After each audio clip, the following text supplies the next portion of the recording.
Hey guys, अस्सलाम वालेकुम, welcome back to my channel hashtag Summi की life. After a long time, कुछ ज़्यादा डेज़ हो गए मैंने कुछ व्लॉगिंग शूट नहीं की है, बट आज मुझे टाइम मिला है तो मैं कुछ बातें आप सभी से शेयर करना चाह रही हूँ एंड कुछ आप सभी को अपडेट देना चाह रही हूँ। And let's get started friends. तो आज की जो हमारी टॉपिक है जिस पे हम डिस्कस करने वाले हैं वो है life of a girl child without a father. जी हाँ, तो मैंने अपने जो लास्ट ब्लॉग में मैंने कहा था, आपसे शेयर किया था कि स्ट्रगल वाली लाइफ कैसी रहती है, मुझ पे बीती है एंड हमने वो फेस की है लाइफ का जो स्ट्रगल था विदाउट फादर। तो वो उसी सिलसिले में आपको ये ब्लॉग में कुछ बातें रखनी थी मुझे, इसलिए ये ब्लॉग मैंने बनाया है। तो फ्रेंड्स, सबसे पहले चीज़ ये कहना चाह रही हूँ, जितने भी मेरे व्यूवर्स हैं, जो भी मुझे सब्सक्राइब करते हैं, मतलब मेरे फ्रेंड्स एंड फैमिलीज़, प्लीज़ अपने अपने फादर की कदर करिए।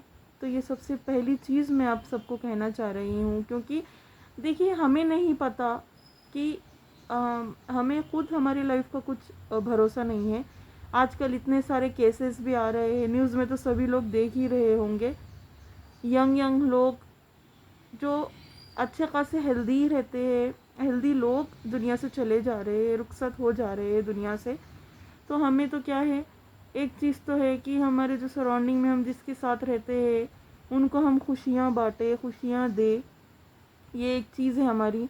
एंड जो जिसके भी फादर है, जिसके भी माँ बाप है, उनको आप बहुत ज़्यादा खुश रखिए, क्योंकि मेरे लाइफ में मेरे फादर नहीं है एंड मैं हर दिन उसी चीज़ के लिए तरसती हूँ कि काश मैं ऐसा करती थी, अगर मेरे फादर रहते, मेरे अब्बू रहते, काश मैं ऐसा करती थी, वैसा करती थी। बहुत सारी ख्वाहिशें हैं जो हमेशा के लिए वो रुक गई है, क्योंकि इंशाल्लाह मैं करूँगी, अपने ससुर को करूँगी, मेरे इन लॉस को करूँगी मैं। तो ये चीज़ रहती है। बट आपके अब्बू जब आपके पास है तो आप उनकी कदर करिए। देखिए बहुत से लोग हैं जो सुनते नहीं हैं अपने माँ बाप की, बहुत फाइटिंग फाइटिंग कहते हैं ना, ऐसे मैंने एक करीबी ही है मेरे, मैंने देखा है कि वो, अब मैं नाम नहीं लूँगी, बट मैं एक चीज़ से एक्सपीरियंस हो गई हूँ कि लोग कदर नहीं करते हैं अपने माँ बाप की। तो पर्टिकुलरली मैं ये कहना चाह रही हूँ कि उनको पूछो आप कि जिसके पेरेंट्स नहीं हैं, उनसे पूछिए जिसके फादर नहीं हैं। वो हर दिन तड़पते हैं कि दरवाजे के सामने भी बाप का जूता रहे, बाप की घड़ी रहे, बाप के कपड़े रहे। बहुत से ऐसी छोटी छोटी चीज़ें रहती है फ्रेंड्स, जो तरसते हैं वो चीज़ को फिर से दोबारा जीने के लिए। और जब अल्लाह ने आपको इतनी बड़ी नेमत दी है, अल्लाह आपसे खुश है, अल्लाह आपको टेस्ट कर रहे हैं कि आप अपने माँ बाप का कैसा कर्ज अदा करेंगे, आप अपने माँ बाप के साथ कैसे रहेंगे, कैसा सलूक करेंगे आप, क्योंकि अल्लाह देता भी है और लेता भी है, ये तो हमें पता है। जो पहले अमीर था वो अब गरीब है एंड जो अब गरीब है वो कल अमीर होंगे। ये भी एक टेस्टिंग पीरियड ही है, दुनिया टेस्ट के लिए ही है फ्रेंड्स। और फ्रेंड्स, एक चीज़ मैं कहना चाहती हूँ, जब भी मेरे बोर्ड एग्ज़ाम्स रहते थे तब मैं सेंटर पे, इवन मैं अकेली जाती थी सेंटर पे, क्योंकि वो पहले से एक इंडिपेंडेंट वाली लाइफ आ ही जाती है हर लड़की पे। एंड जिसने अपने फादर को खोया है वो अच्छे से जानती होंगी कि कितनी रिस्पॉन्सिबिलिटी आ जाती है। एंड मैं तो बोल भी नहीं सकती थी किसी को कि मेरे साथ एग्ज़ाम सेंटर में चले, क्योंकि अभी बच्चे नहीं हैं, हम बड़े हो गए हैं। एंड बड़े तो पहले से ही हो जाते हैं, बस एज कम रहती है, बट जो रिस्पॉन्सिबिलिटी आ जाती है ना फ्रेंड्स, वो एक बड़ी लेवल वाली आ जाती है।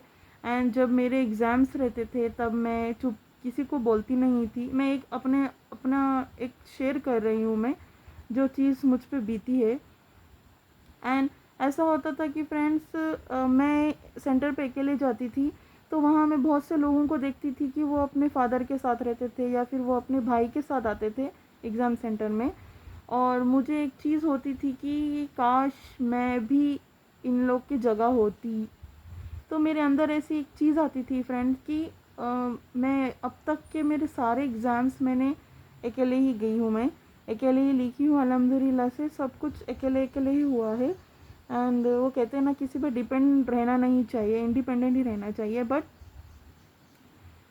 फ्रेंड्स, एक चीज़ रहती है ना कि अंदर से एक तकलीफ़ होती है कि काश मेरे अब्बू रहते तो वो भी मुझे ड्रॉप करते, वो भी मुझे लेकर आते, वो भी मुझे कॉलेज ड्रॉप करते। या फिर ऐसा रहता है बहुत से चीज़ें जो कि हमें अंदर से बॉदर करती है। बट मैंने एक ही चीज़ सीखी है फ्रेंड्स कि जो जितने में है उतने में खुश रहना चाहिए। एंड हमें नहीं पता कि अल्लाह हमारे लिए क्या मुकद्दर में क्या लिखे है। एंड हो सकता है इससे भी बहुत अच्छी चीज़ हो। एक चीज़ लेते हैं तो उसके बदले बहुत कुछ भी देते हैं, ये भी हमें पता है। एंड अल्हम्दुलिल्लाह आज मैं इतना ज़्यादा शुक्र अदा, कितना भी शुक्र अदा करूँ उतना कम है। एंड मैं बहुत बहुत ज़्यादा शुक्र अदा करती हूँ अल्लाह का कि वो एक लाइफ थी एंड आज ये एक लाइफ है फ्रेंड्स। हम बोल नहीं सकते कब क्या हो जाए। और मैं हर नमाज में यही दुआ करती हूँ अल्लाह से कि अब्बू अब्बू को ले लिए पहले ही, वो एक चीज़ तो हमेशा ही रहेगी फ्रेंड्स। बट इसके अलावा भी अल्लाह ने बहुत ज़्यादा खुशियाँ दी हैं एंड बहुत अच्छे से रखे अल्लाह, अल्हम्दुलिल्लाह। अल्लाह का जितना शुक्र अदा करना है उतना कम है फ्रेंड्स। और फ्रेंड्स, दुनिया में ऐसे भी लोग हैं जो कि कहते हैं कि हम अकेले जाना चाहते हैं, हम फ्रेंड्स के साथ जाना चाहते हैं, पापा अब हमें मत ड्रॉप करो, मत छोड़ो, हम छोटे बच्चे नहीं हैं। वो लोगों की एक लाइफ है एंड जिसके फादर नहीं है उनकी एक लाइफ है कि वो तड़पते हैं कि हमें, काश हमें कोई ड्रॉप करता आज, काश हमें भी एग्ज़ाम सेंटर में कहते कि ऑल द बेस्ट बेटा, अच्छे से लिख के आना एग्ज़ाम। ये सारे वर्ड्स के लिए तड़प जाते हैं बच्चियाँ जिसकी बाप नहीं होते, जिनके बाप नहीं होते। एंड थोड़े ऐसे भी है कि जो वो होते हैं ना, फ्रस्ट्रेटेड होते हैं कि हमारे फादर हमें क्यों छोड़ने आते हैं, हमारे फादर हमें इंडिपेंडेंट रहने क्यों नहीं देते हैं। वैसे भी बच्चे हैं दुनिया में एंड ऐसे भी बच्चे हैं दुनिया में। और ये कहना चाहती हूँ कि आज आपके अब्बू आपके साथ है तो आप लोग उनकी कदर करिए, उनकी कदर करिए, उनकी बात सुनिए जो वो कहना चाहते हैं आपसे। क्योंकि देखिए, सबको रेस्ट्रिक्शन सबके घर में रहते हैं, राइट। रेस्ट्रिक्शंस सबके घर में रहते हैं एंड वो रेस्ट्रिक्शंस हमारे लिए ही है, हमारे लिए, हमारे अच्छे के लिए ही है वो रेस्ट्रिक्शंस। एंड हमारे बेहतरी होने के लिए वो रेस्ट्रिक्शंस बनाए हैं। एंड अभी टाइम लगेगा बच्चों को समझने में। बट फ्रेंड्स, जब आपको समझ आ जाएगा ना तब लेट मत होने दीजिए, क्योंकि अभी ये टाइम है, फिर वक्त वापस नहीं आता। एंड मेरे साथ तो ऐसा हुआ कि मैं बहुत कुछ करने वाली थी उस टाइम, बट अल्लाह ने मुझसे अब्बू को ही छीन लिया। एंड वो कहते हैं ना, शायद इसमें भी अल्लाह की कुछ, इसमें भी कुछ बेहतरी ही होगी, कुछ सोच के ही किया होगा अल्लाह ने भी। तो अब ये चीज़ को ही मैं मान के रहती हूँ, दुआएं करती हूँ, बस ये है। एंड मैं अच्छे से अच्छी चीज़ें करने की कोशिश कर रही हूँ इन दिनों। एंड अल्हम्दुलिल्लाह मैं बहुत खुश हूँ अल्हम्दुलिल्लाह। अल्लाह का जितना शुक्र अदा करूँ उतना कम है। एंड बहुत से लोगों का ऐसा रहता है ना फ्रेंड्स कि अरे ये लोग कैसे रहते होंगे, इनके तो फादर नहीं है, पता नहीं क्या। थोड़े लोगों की सोच बहुत छोटी होती है फ्रेंड्स, क्योंकि हम उनको, क्योंकि वो लोग तो सोचते ही रहेंगे। उन लोग को लोग ही इसलिए कहते हैं कि वो थिंकिंग कुछ ज़्यादा ही कर लेते हैं। मतलब छोटी सोच वाले लोग ही कहलाएंगे हमेशा के लिए। बट हमें क्या करना है, हमें बस अल्लाह को खुश करना है एंड हम हमारे आसपास के लोगों को खुश करना है। और हमें ये देखना है कि हमारे वजह से किसी का दिल ना टूटे, बस। और ये आज के इस टॉपिक में मैं ये कहना चाह रही थी कि आप अपने पेरेंट्स की बहुत ज़्यादा रिस्पेक्ट करिए, बहुत ज़्यादा केयर करिए।